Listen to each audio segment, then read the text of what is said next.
Hey there, I thought while I was at it just for fun, I'd post a little detailed review of my Martin that I bought earlier this year.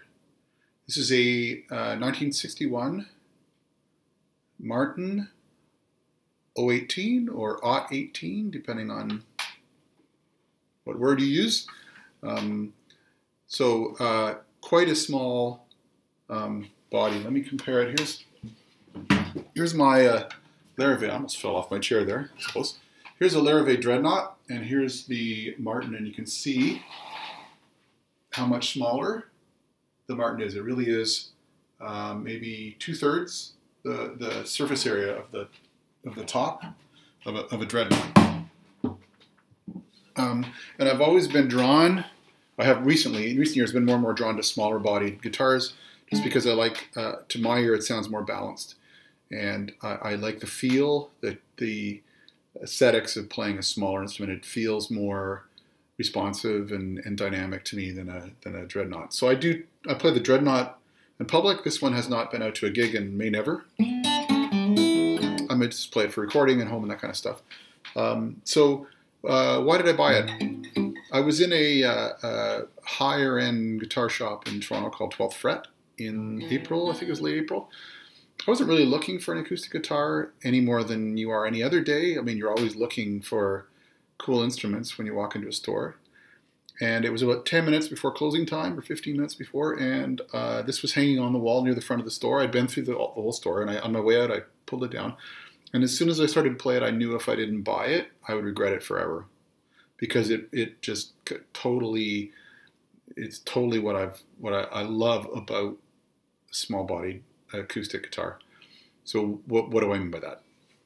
It's really light. Like it's insanely lightweight guitar. If you pick up high-end classicals, they are like this too. It's just because the top is so thin and the bracing is so minimal, and there just isn't much to it. It's just a little, very, very, very lightweight guitar. Second thing I loved about it was the neck. The neck has there's no way I can show it, I don't suppose, on video, even if you tell from this, not really. It has, people talk about a soft V. This isn't a soft V, this is a hard V, it's a V. It's like the same kind of V neck I've seen on some really old Stratocasters as well. Very pronounced V. And I just love that. I find that very, very comfortable for my hand for playing for hours and hours, and it supports this kind of technique for those of us, and for this kind of thing, I just find it very, very comfortable. The other thing that makes it comfortable is that from years and years of playing, the fretboard edge is very well-rounded here. So there's no sharp edge here. It's just really, really comfortable. So those are reasons why I liked it. It's in quite good physical condition for its age. It's got lots of chucking of the finish just from normal aging and maturing of the wood and shrinking and expanding with temperature changes and all that stuff. There's no sign of any cracking anywhere. There's something here that looks like it could become a crack, so I'm going to be careful to keep it moisturized. There is one thing that really bothered me, and I'm just gradually getting used to it. I don't know how well you can see it in the picture. Just in this space here, right there, some idiot with a pick scratched the living crap out of the top of it. You can kind of see it there. And I don't know what they were doing. It's like there's a uniform number of scratches all the way from the pick guard right to this edge. So it's just stupid, and I wish it would go away, but I'm not gonna refinish or do anything. I just wish it wasn't there. Otherwise, there's a little chunk out of the back of the neck, so there's some kind of incident here. These things don't bother me. In an vintage instrument, you're going to find stuff like that. It just gives it character, and something reassuring about a neck that's got pieces out of it. So how does it play? It's very compressed. The difference between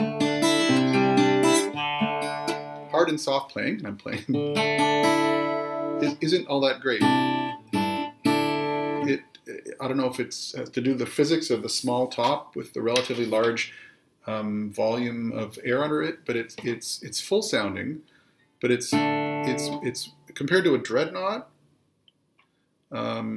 or a lot of other acoustic guitars I've owned or played, it's just compressed and lively. Like the notes leap off of it, and it really wants to make sound. So I find I have to be really careful not to touch the pickguard or anything with my hand, because you just touch the thing and the sound leaps off the board.